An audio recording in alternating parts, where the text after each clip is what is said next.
అందరికీ నమస్కారం. ఇవాళ మనతో పాటు ప్రముఖ కోయదొర శ్రీనివాసరాజు గారు మనతో ఉన్నారు. గురువుగారితో మాట్లాడదాం. గురుగారు నమస్కారం. ఓం నమ శివాయ.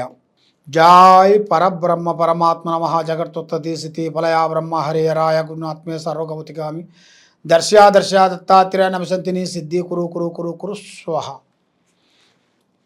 ఓం నమ శివాయ. చెప్పు స్వామి. గురుగారు, ఇవాళ మనం శత్రునాశనం గురించి మాట్లాడుకుందాం.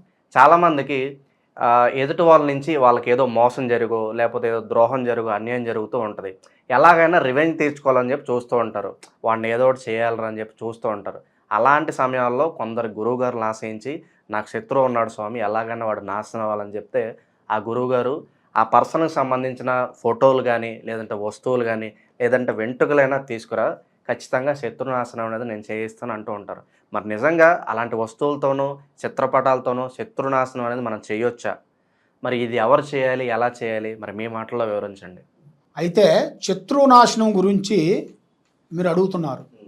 శత్రునాశనం అంటే మనకి నమ్మక ద్రోహం చేయటం, మనల్ని ఇబ్బంది పెట్టడం, మానసికంగా ఇబ్బందులు చేయటం, అలాగా చాలామంది చాలా విధానాలుగా చేస్తుంటారు.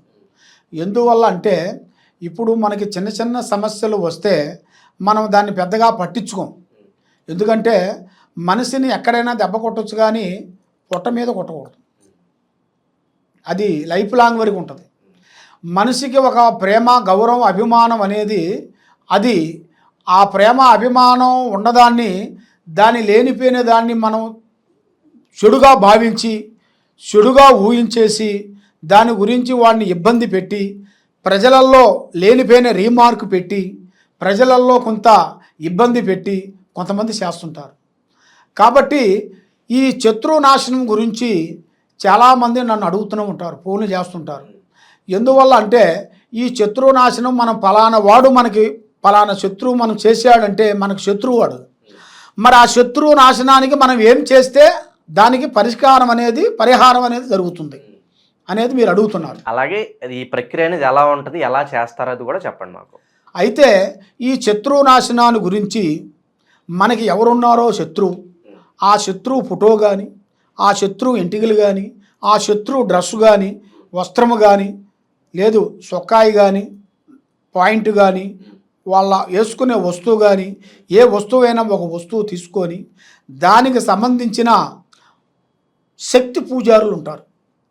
శక్తి పూజారులు అంటే ఎందుకంటే దానికి సంబంధించిన పూజారులు వాళ్ళు ఎక్కడ పడతాయి అక్కడ వాళ్ళు బయట ఊర్లో రాడు, బయట తిరగరు, జనాలలో తిరగరు. వాళ్ళు ఉండేదంతా అడవిలోనే ఉంటారు. వాళ్ళంతా అడవిలోనే కూర్చొని తపస్సు చేసుకుంటూ, వాళ్ళ జ్ఞానముతోని పూజలు చేసుకుంటూ, వాళ్ళకి అమావాస పౌర్ణమి టైంలలో వాళ్ళ అమ్మవారు పూజ చేసే టైంలో ఆ టైంలలో వాళ్ళని మనం సంప్రదించాలి. ఆ టైంలో మనం సంప్రదించినట్టుగా అయితే మనకి జయప్రదం. అయితే మా గురువు గారు అలా చేస్తుంటారు. మా గురువు గారు మాకు నేర్పిస్తారు అన్నమాట.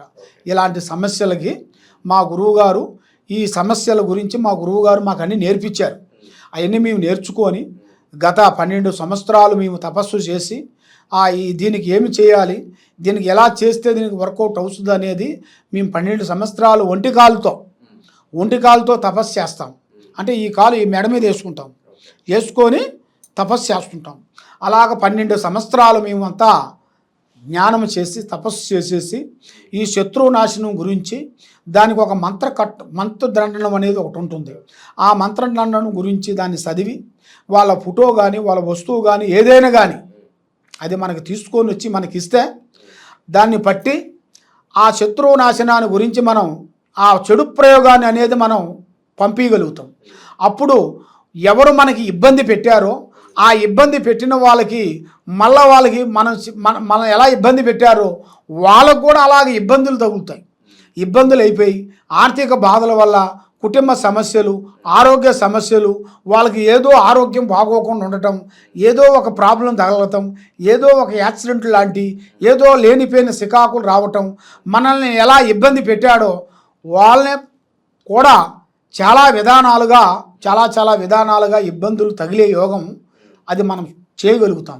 చేసి దాని మంత్రదండను పంపిస్తే ఆ కట్టు కానీ కట్టితే వాళ్ళ ముఖంలో ఉండాల్సిన కదలిక, కళ పవర్ అనేది తగ్గిపోతుంది, ముఖంలో ఉన్న తేజిస్పోతుంది, దాంట్లో బ్లాక్ కలర్ వచ్చేస్తుంది, వాళ్ళకి మైండ్ కరెక్ట్గా ఉండదు, కూర్చుంటే కుందేలు బుద్ధి, లేస్తే లేడు బుద్ధి, పండుకుంటే పాము బుద్ధి, 3 బుద్ధులు 6 గుణాలు మాదిరిగా ఉంటాయి. వాళ్ళు ఏ పని చేస్తారో వాళ్ళకే అండర్స్టాండింగ్ కాదు. దానివల్ల వాళ్ళు చేసిన తప్పు వాళ్ళు తెలుసుకున్నంత వరకు అది వాళ్ళని వెంటాడుతూనే ఉంటుంది.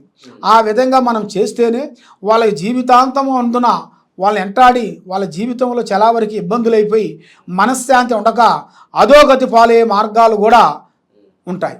ఆ విధంగా మనం చేస్తుంటాము. దానికి ఏమేమి కావాలంటే వాళ్ళ పేరు, వయసు, గోత్రనామం, వాళ్ళ ఫోటో మనకు పంపిస్తే వాళ్ళ పేరు బలాన్ని బట్టి ఎలా ఉంది ఏమిటా అనేది దానికి చక్రమల గణితం వేసేసి దానికి అమ్మవారు కొండలి వేసేసి చూసి దాన్ని మనం చెప్పగలుగుతాము, దాని గురించి మనం చేయగలుగుతాం. గురుగారు, అలాగే మాకు ద్రోహం జరిగిందని చెప్పి మీ దగ్గరికి వస్తూ ఉంటారు, మరి శత్రునాశనం చేస్తారు. ఒకవేళ ఆ చెప్పేవాళ్ళు అబద్ధం చెప్తే నిజంగా అవతల వ్యక్తి మరి అభం తెలియని వాడైతే మరి వాడికి తగులుద్ది. కాబట్టి అలా ఎవరైతే దాని బారిన పడ్డారో వాళ్ళు కూడా మీ దగ్గరికి వస్తూ ఉంటారు. మరి గురుగారు, మేమేం తప్పు చేయకుండా వాళ్ళు మాకు ఏదో చేశారండి, మరి మాకు ఏంటి రెమెడీ, తిప్పికొట్టాలని మార్గాలు అంటే మరి అప్పుడు ఏం చెప్తారు, పరిష్కారాలు ఏంటంటారు అప్పుడు? అయితే నాయన అలాగ మా దగ్గరికి చాలామంది వస్తుంటారు, వచ్చేసి స్వామి ఫలాని విషయంలో మాకు ద్రోహం జరిగిందండి అని మాకు వాళ్ళ పేర్లు, ఫోటోలు అవన్నీ ఇస్తుంటారు. అప్పుడు ఇచ్చినప్పుడు మేమంతా చూస్తుంటాం, ఇది నిజంగా చెబుతున్నాడా అబద్ధం చెబుతున్నాడా అనేది మాకు అమ్మవారు పూజలో పెట్టినప్పుడు తెలిసిపోతుంది. అమ్మవారు పూజా బలంలో పెట్టినప్పుడు వీడు కావాలని చెబుతున్నాడా లేదా అనేది, లేకపోతే వీడికి నిజంగా జరిగిందా, నిజంగా జరిగింది అయితేనో అది సక్సెస్ అవుతుంది. నిజంగా జరిగితేనే నిజంగా జరిగితేనే అది ఆ మంత్రం పూజ కట్టు అనేది అది సక్సెస్ అవుతుంది. ఇది నిజంగా జరగకోకుండా కావాలని వాడు ఎదుగుతున్నాడు, వాడి మీద లేనిపోయిన శికాకు పెట్టాలని వీళ్ళకి చెడు ఆలోచన ఉండి వీడు మనకి చెప్పాడు అనుకోండి, వీడికి డబ్బులు నష్టమైతాయి, పని కాదు. అలాంటి మీరు కూడా ఎంకరేజ్ అక్కడ అమ్మవారు పూజలు అనేది మనకు తెలిసిపోతాయి. దానివల్ల మేము దాన్ని కూడా మేము ఎక్కువ పట్టించుకోము, దాన్ని చూడనట్టుగా వదిలేస్తుంటాం. ఆ విధంగా జరుగుతుంది. మరి అభంశుభం తెలియని వాళ్ళు ఈ బారిని గురవుతూ ఉంటారు కదా, మరి ఆ కట్టు కానీ మరి దాని నుంచి విముక్తి పొందాలంటే మరి ఏంటి పరిస్థితి అంటే? దాని గురించి విముక్తి పొందాలి అంటే ఏది ఇప్పుడు ఆ ప్రాబ్లంలో నుంచి శత్రునాశనం నుంచి విముక్తి పొందాలి అంటే దానికి ఒక కట్టడి అనేది ఒకటి ఉంటుంది. ఆ కట్టడి ప్రకారంగా దాన్ని చేసి విరుగుడు అనుకోవచ్చా? ఆ విరుగుడే దాని విరుగుడికి ఆదివారం అమావాస్య, ఆ ఆదివారం అమావాస్య రోజున ఆ మంత్ర పూజ కార్యక్రమానికి అనేది దానికి పవర్ ఎక్కువ ఉంటుంది. అంటే దానికి ఎప్పుడు పడితే అప్పుడు పూజ చేస్తే దాన్ని ఫలించదు, దాని పవర్ అనేది ఉండదు.